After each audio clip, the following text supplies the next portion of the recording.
Have you ever seen something online that just doesn't make sense? What if I told you that a mystery, a social commentary, and a lesson in critical thinking could all be hiding in just 2 sentences? Today we're going to deconstruct a pretty bizarre digital riddle to show you just how much meaning can be hidden right in plain sight. So really, keep that question in mind. How much can you actually pack into just a few words? The answer might really surprise you. Let's solve this thing together. Okay, let's dive in. Here's our first clue, and it comes from this source text. A teacher writes on a whiteboard, 7 minus 3 equals 4 lac. Now, even before we get into what lac means, you can already feel that something about this is, well, off. Let's set the scene. So you see, this isn't just a random statement. It's the very beginning of a riddle, and it's presented in a way that's super visual and familiar to all of us. The sources painting this picture we all know. A teacher, a whiteboard, a classroom. It's all perfectly normal, right? But then you get this simple little equation that leads to a completely impossible answer. And it's that clash, that contrast between the ordinary and the totally absurd that really grabs our attention. All right, now let's zoom in on the real core of this riddle, the math itself. So here it is.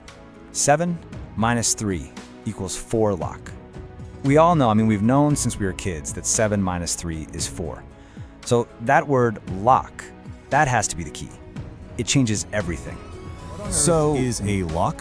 Well, it's a unit in the Indian numbering system, and it just means 100,000.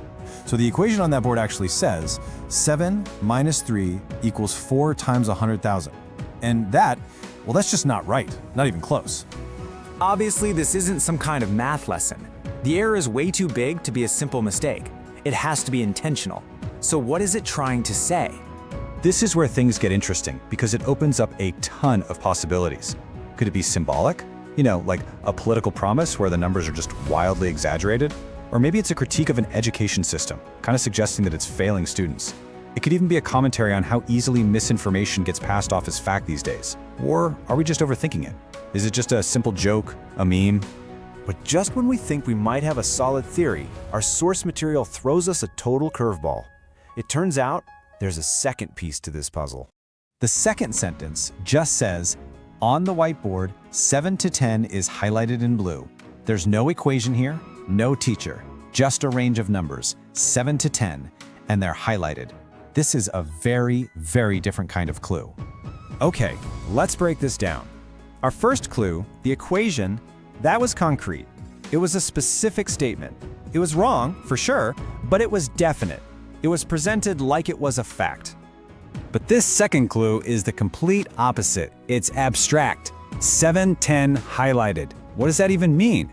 It's not a statement of fact, it's more like a suggestion. It's vague, it's symbolic, and it's totally open to interpretation. And this, right here, this brilliantly illustrates the heart of the riddle. On one hand, you've got a specific, illogical statement that just demands a reaction. It makes you want to say that's wrong. But on the other hand, you have this vague, symbolic range that doesn't demand anything. It just invites you to wonder, to try and interpret it. So, now we have these 2 totally different pieces of information. How do we make sense of them together? This is where we get to the real message. This is the big question we have to answer. Why would you pair a blatant, specific lie with a fuzzy, abstract symbol? What's the purpose of a contradiction like that? And here's the key. The contradiction is the point. This message wasn't designed to give you an answer. It was designed to be ambiguous, to be a little jarring. By putting something obviously wrong right next to something mysteriously vague, it forces our brains to just stop and ask, wait a second, what is this really about? It forces us to search for a deeper meaning that isn't right there on the surface. You see, this little riddle actually teaches us a method for critical thinking. When you come across a confusing message, you can use these steps. Step 1, isolate the core symbols. For us, that was the impossible equation and the highlighted numbers. Step 2, analyze the contrast. Why put something so concrete next to something so abstract? Step 3, come up with multiple theories, just like we did.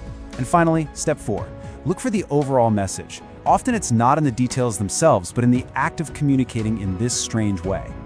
And that's our big takeaway from all of this. The goal of this digital riddle wasn't to tell us that 7 minus 3 is $400,000.